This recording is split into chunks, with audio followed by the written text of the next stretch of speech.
Today on The Game That Changed My Life, we'll be talking about one of the most unique games you'll ever play. A game that's near and dear to my heart. NieR Automata. NieR is more than a game. It's a work of art and a work of philosophy. You can find games with cool combat, awesome music, interesting characters or story. You can find games also that talk about philosophy or about philosophical themes. I'm thinking Xenogears or its spiritual successor Xenosaga. But you'll never find a game in which every element, gameplay, story, characters, music, all tie together into the same thing. In this case, the search for the meaning of life. Now you might think I'm exaggerating, but I'm not the only one. Soon we'll hear for a number of people who say the same thing.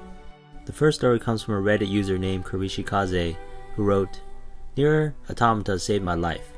I know that sounds corny, but for a long time I was in a really dark place. For a long while I was unemployed and not going to school. I would spend days in my room without even leaving the house. Life seemed hopeless. I felt like I didn't have a purpose, that my life had no meaning. Then I played NieR Automata. This game to me is more than just a game. The message it gave me, that a life, a purpose isn't just given to you, you have to take it for yourself. This game made me reflect on my life, and for the first time in 3 years, I'm actually doing something that has meaning. He goes on to talk about how he has a job, now he's going to school and he's getting a major. He writes, without this game, I would probably still be in my room wasting my days away waiting for something to happen. But now I got a purpose and a drive, and whenever I feel stressed out or doubt my abilities, I listen to NieR Automata's soundtrack, and it reminds me of why I'm doing this and gives me the drive to move forward. For the rest of the video, I'd like to focus on exactly why this game has this power. And as I mentioned in the intro, one of the reasons is because it's philosophy. Just listen to 2B's opening monologue. It's the roadmap for the entire game, and it's packed with philosophy. Endless cycles, God is dead. Everything that lives is designed to end. We are perpetually trapped in a never-ending spiral of life and death. Is this a curse? Or some kind of punishment? I often think about the God who blessed us with this cryptic puzzle, and wonder if we'll ever have the chance to kill him. It's not just a game about philosophy that talks about philosophy, or it has a story about philosophy, like it's actually almost an embodiment of philosophy. It's like somebody took an important book of philosophy and turned it into a playable experience. So instead of lectures or dialogues you have to read, or thought experiments about ideas, you actually have characters, stories, scenarios that you play through, quests. It makes philosophy come alive.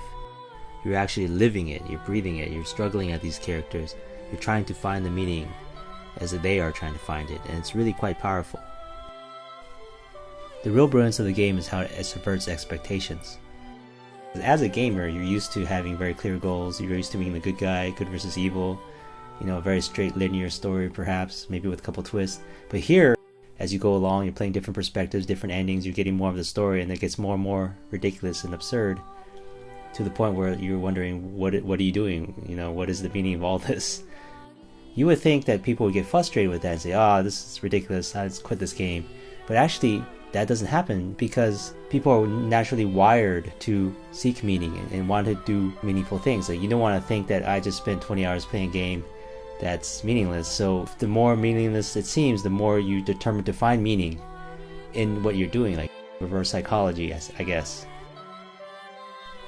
Okay, so we've talked about how the game builds all the way up to the ending. And so here's the part where, if you're watching this for whatever reason you haven't played the game yet, please stop and go play the game. It's on sale nowadays, it's been out for a while. You won't regret it, just go do it. It's an amazing game. And the best part is the ending, so I don't want to spoil it for you. Thank you for watching, and I'll talk to you later. For everybody else, stay tuned, because we're going to get into the real power of this game. Alright, so if you're still here, you already know about the ending, and you know how amazing it is. So I'm going to read some other players and what they said about it. The Reddit username Artorial8 wrote, the last ending is just transcendence. Fighting the creators of the game for a better ending is just genius, and we think it can't get any better. After you fail multiple times, seeing all the encouragement and finally accepting help, it becomes something that is so emotional. When I see the plane that comes to help, the chorus kicks in, I just cried. I sacrificed my save file with tears of joy. So what makes this ending so powerful? There are at least 4 things. The first thing is that it's unexpected. Like, you have no expectation that anybody was going to help you, and out of the blue, you get this offer of help. So that's number 1. Number 2 is the timing of it. You get this offer of help after failing many times, and the game's taunting you, and you're just about to give up, and you don't know what to do. You don't want to give up because you want to see the ending, and you feel like you have to continue because that's what you do in games. You keep playing to the end. So that's the second thing. And then the third thing is that you don't know these people, and that seems kind of strange. It's something I touched on my previous video with Death Stranding, is that actually when you don't know the people is more powerful because you're just connected to humanity in general instead of a particular person. Because if you know a particular person, you may or may not like that person, you may not want their help or want to help them. But if you don't know anything about the person, you just think of them as people, humanity. And I guess we're hardwired to connect to people, to want to help people. The fourth and final thing, the thing that really takes us to the next level, is that you get a chance to pay this random act of kindness forward by helping others the way you have been helped. But this means you have to delete everything. Your levels, your gear, your money, everything. And if you want to play the game again, you would have to start from scratch, just like a new player. Alright, I saved probably the most powerful story for last. It's a good illustration about how this entire game structure impacted one particular player. The Reddit user Muzzle131 wrote, was very nihilistic as a result of severe depression, and playing the game broke me as I couldn't help but see myself in 9S, and his descent. Ending C made me cry, but ending D hurt me as 9S's madness was completed, and him saying "shut up" at A2 reminded me of myself as I yelled at my family who only wanted to help. 9S bleeding out on the floor was even more painful. I remember muttering, "You bastards, leave him alone." I was a complete wreck for the night, and I picked up the game again the next day to complete ending E. Maybe I got a little too into it and was filled with a determination to beat those damn credits fully in the zone, dodging bullets, saying things like "F you credit name," or if it asked if I think video games is a silly thing, getting even more pumped. Finally help arrives and the song picks up with a chorus. I start tearing up out of joy because this will likely sound incredibly cheesy or pretentious. For the first time in my life, I didn't feel alone, and learning it was a faceless person I'll never meet or get to thank, sacrificing their save, filled me with hope. Then seeing 9S about to get repaired filled me with happiness. After playing the game, I'm trying to be a better person, to take the message to heart. I felt like I was morally obligated to those faceless people and being someone who they could be proud they helped.